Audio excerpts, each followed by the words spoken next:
So we're back here. Another example. If we see right here, I see a pretty decent push down. Nothing too crazy, but big enough to spark my interest. So I drew a little box around this small green one that's next to your push. Boom, capture that, pull it out. And what do we see right here? It went down, kind of slowly pushed up. You can see there's some red mixed in there. It didn't directly go basically right back up. So that's why I kind of stayed interested in it. Boom, it came in really quickly and got out quickly. But if this was something you potentially could have got into, and if you could have rolled this down, that right there is $500. You could have made in 5 minutes. So that's just an example there again. Now, if we kind of scroll through and we see this is a good example here for something we want to stay away from. So you see there's a big red push right here. Boom. You captured your big green, or your green next to it. But in this case, your green's a little big, so you probably don't want to, this might be something you're like, all right, maybe it's not the biggest green in the world, we'll just see what happens. But then it kind of shoots straight up. So that's red flag number 2. I don't know. Kind of makes a push up, leaves your box. See how it leaves your box right there? I'm out. If it goes out of the top of my box, I want nothing to do with it. And remember, we didn't enter this trade yet, because this trade never left the bottom of your box, because you wanted to go down, you wanted to go back up and in, and then you wanted to go out, and it never did that. So, as you can see, left my box, I'm out. But just to confirm, it even shows you that, look, it started to come down. So maybe, you know what, you decide, oh, I'm going to jump the gun, I'm going to try to get in a little early before it leaves that box. Nuh-uh, that's not what they want. It pushes out of your box, and look at that. It leaves. And if you get into something around here, and it pushes all the way up to here, that's a way that you can blow your account super easy. So we got to make sure that we stay out of trades that leave the top of your box. And we got to make sure we don't get into trades that don't actually add up to being a trade. So they look really good. They look like they're about to, but they never left your box in the direction you wanted it to go. Don't get in it. Like I said before, big green push upward, red flag. We don't really want the big push going in the opposite direction. We want to steadily go up. Also, this was pretty big. Now, I told you guys that we don't want it big for a reason. Your stop loss, what you're going to be willing to lose, is going to be the size of the candle next to your push. So your big push, so let's just say you have a big green push up, the small red bar next to it that you drew your box in on, that is where at the bottom of that box is where you're going to put your stop loss.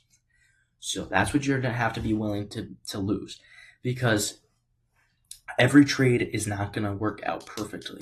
So you need to have a stop loss just in case things go really bad. Obviously, we don't want that to happen, but that's trading. If you have the big box, it could be worth up to $1,000, $2,000, some of these sizes of these bars. But if we have a box that is around $400, that's a lot more feasible if we're willing to lose that, opposed to, if you lose $1,200, that's how you blow your account, that's how you lose your funded account, or if you're trading with a real account eventually, that's how you lose $1,200. So, let's go through the charts here. Tons of examples. I'm just trying to find good ones for you guys. Here's a little one right here. Let's see if this works out. So here's one that's actually in the opposite direction. A small little green push. So let's put our box around it. Not the best trade. We see this is kind of long. Pushes up. Kind of comes down fast. It's not super fast. The only reason I entertain this is because we did still have some choppiness here, and they're not huge red bars coming down. So we'll entertain it. Kind of comes in a little bit here, stays in, and it kind of comes out here. If we kind of go right here, comes out the back here. So we have to have our stop loss, because if you look right here, eventually pushes out. But if we were really good with this and we did get into this trade, we would have got into our trades around right here. That's around 872, and it pushed up to around 879. So that's about 7 ticks, so each tick is $20, so it's about $140. So you could have made $100 here, $120. If you got super lucky, you made that $140. So there's still room to make money even when it barely leaves your box. That's why you guys have to be really good at scalping, which is getting in and out quick. You got to think of it, it's not gambling, right? You can't think of it as gambling as like, oh, I'll just take another 20 or I'll just take another, $10, or you see it pushing up. Sometimes you got to think about it. That's how I think about it. It's there's $120 on the floor. You picking it up? Absolutely, you're picking it up.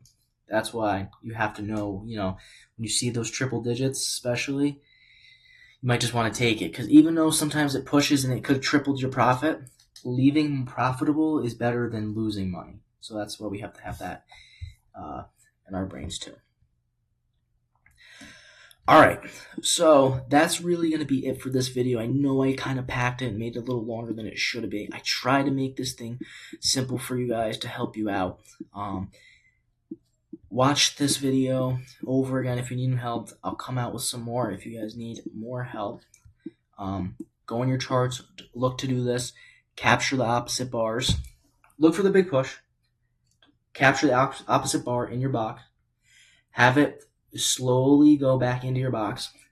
Once it goes in your box and then out in your direction, that's when you get in, and you're looking for a trade that's going to get you about $100 to $200. Set your stop loss at the top of your boxes. If that ever leaves your box before getting in the trade, you don't go in it. And if your box is huge, we're staying out of that. All right? So it's a couple different things. It's super simple once you kind of understand it. Go around, mess around. The more you mess around, the easier it is. It's going to take time, but once you get it, it's going to click.